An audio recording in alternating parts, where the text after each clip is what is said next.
श्री फुलाजी बाबा यांचे लहान मुलं घेऊन सिद्ध महापीठ धर्मसेवा समिती कोल्हापूर गौरव अध्यक्ष यांनी या ठिकाणी यावं आणि त्या प्रतिमेचं पूजन करावं आणि त्यांच्या हातून दीपप्रज्वलन करून ग्रंथपूजनास सुरुवात करावी अशी त्याला विनंती होतो।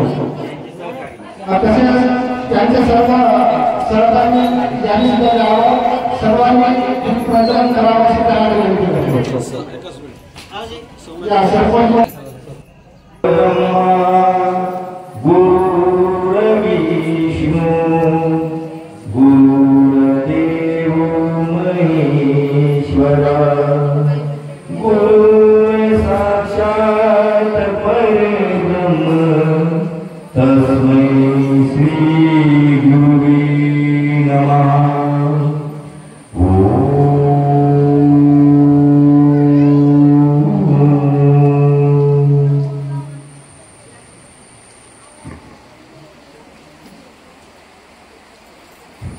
नेत्र मिळवून बसा, डोळे मिळवून बसा।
गजानन बाबा, शाही बाबा, फुलाजी बाबा, तुकाराम महाराज जे आपले जीवन कल्याण आपला प्रपंच करून परमार्थ करून आपल्यासाठी आदर्श बनले.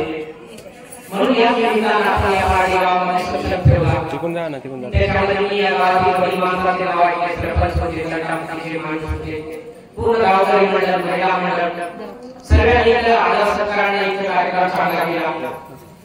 म्हणजे आपण एक प्रेमाशी जोडलो. मी पहिली वेळ इथं जी कृष्णाची मूर्ती बघतो त्याच्या हातामध्ये बासरी होती. त्याने सगळ्यांना ज्ञान असं होऊन गेला जे भगवद्गीता.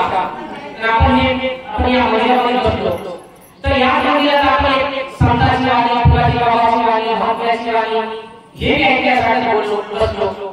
दादांना अगोदर बोललो होतो मी प्रवचन करण्यासाठी नाही आलो, ऐकण्यासाठी आलो. मी त्या गोष्टी आपल्याला स्त्रियांना पुरुषाला म्हणाल्या मी जीवन जगायला न आल्यापेक्षा जास्त मी समजण्याला जर आलं हे आपल्याला दृष्टिकोन आपल्या लक्षापर्यंत येईल. कधी आपण बघा कुठं लावतो, आपण गंध लावतो, कुठं लावतो इथं. म्हणून इथं काहीतरी आहे. माझ्या बाबाने हे सोडलं होतं की या ध्यान केल्यामुळे काहीतरी मला साध्य होते. त्यांनी सांगितलं गुरु करून मी केलं नाही म्हणे गुरु, पण मी ध्यानाला गुरु केला.